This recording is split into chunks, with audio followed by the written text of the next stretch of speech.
Hi, this is Jason from Horrific Nightmares. Welcome back to What's in the Bag, Jay.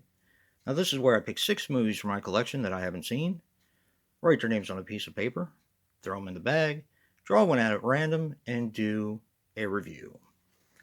Coming back from last week is Yummy. And I did take the wrapper off. The Ripper Untold.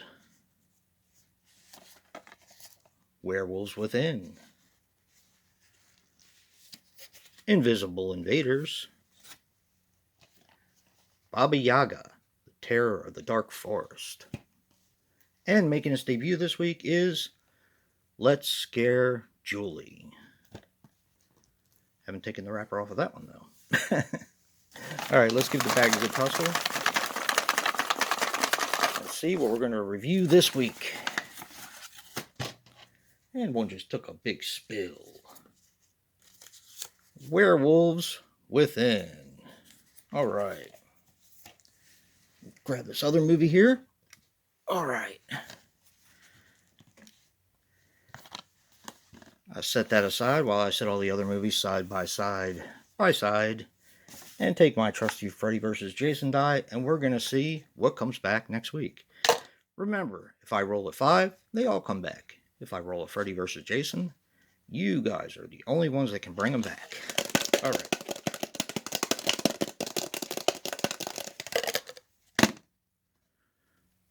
Three. Alright. Let's give the bag another tussle. Okay. Coming back next week, the first movie is Baba Yaga.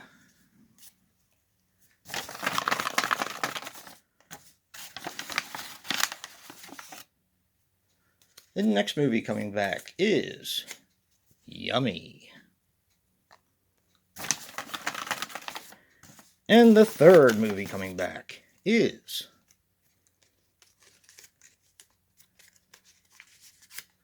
The Ripper Untold. So if you want to see me review Invisible Invaders or Let's Scare Julie, make sure you vote. Right now, I'm going to go watch Werewolves Within and come back with a review later. Well, I'm back. I just watched Werewolves Within, and here are my thoughts. Werewolves Within is a 2021 film which runs approximately 97 minutes and is directed by Josh Rubin. Now, he was responsible for Scare Me, Are You Happy Now, and Plan B. Now, this stars Sam Richardson as Finn Wheeler. He was in The Tomorrow War, Superintelligence, and Hooking Up. Milana Weintraub as Cecily Moore. She was in Mother's Little Helpers, a bunch of shorts, and a bunch of TV. And George Bash as Marcus. He was in Crashing, Flaked, and Wrecked.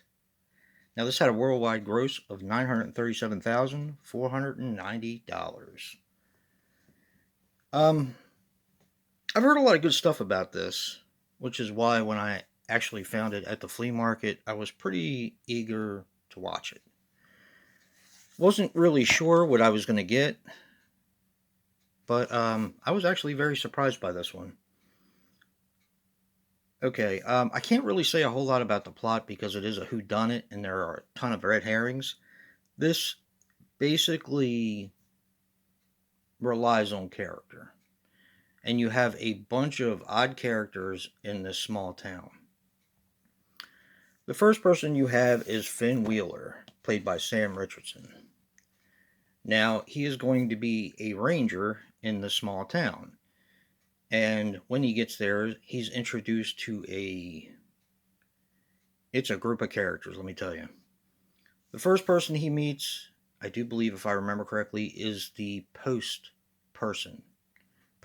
but it's actually a woman, played by, what was her name? Her name is Milana Weintraub. Now, I recognized her right away. She is actually the AT&T girl, the one who was on those commercials. And I thought she was pretty funny.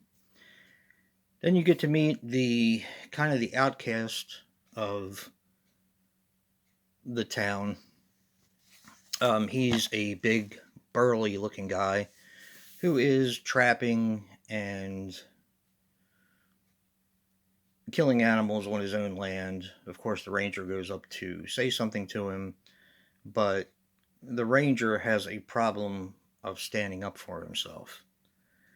And then in your cast of characters, you have two men that are married that are, I believe they're millionaires. You have a woman who wants to own a craft store, and she makes crafts for everyone and has a small dog which gets devoured by the werewolf. And her husband actually had an affair with one of the other people, who was a foul-mouthed female mechanic. This town is full of characters. And of course, her boyfriend, I recognized right away. He was actually in Wolf Cop and another Wolf Cop. He played the partner of the Wolf Cop. So this is basically character driven. And what this is a mystery. Oh, you do have one other person. The last person in the town is the person who wants to make this gasoline pipeline go through their town. And he's kind of a big burly guy. So you have a town full of characters, and a werewolf is basically picking off a couple of the townspeople that were there before the ranger gets there. And it's their job to figure out who the werewolf is, or even if there's a werewolf. And I'm going to leave it there. I had a blast with this movie. Some of the characters are a little overboard, and I think when I watch this again, I'm going to like it more. It's just some of their acting was a little over the top, and I don't think I was in the mood for that today, but it's something I would normally like. I've seen two werewolf movies now, and it kind of reminds me of 1981, where we got The Howling and we got American Werewolf in London. Well, I believe this was released in 2021, and The Wolf of Snow Hollow was also released in 2021. And these are probably two of the best werewolf movies I've seen in quite some time. Now, this is, of course, a whodunit, and you don't really get a lot of the werewolf, but it's just a really fun movie. It's a fun mystery, a fun whodunit, and it's just different. So I definitely recommend this. I have heard good things about it, so my expectations were pretty high with this one, and it did deliver, I will say. So check out Werewolves Within, and don't forget to vote for the ones that didn't make it. And if you like what you see in here, hit that like button and subscribe. And until next time, peace.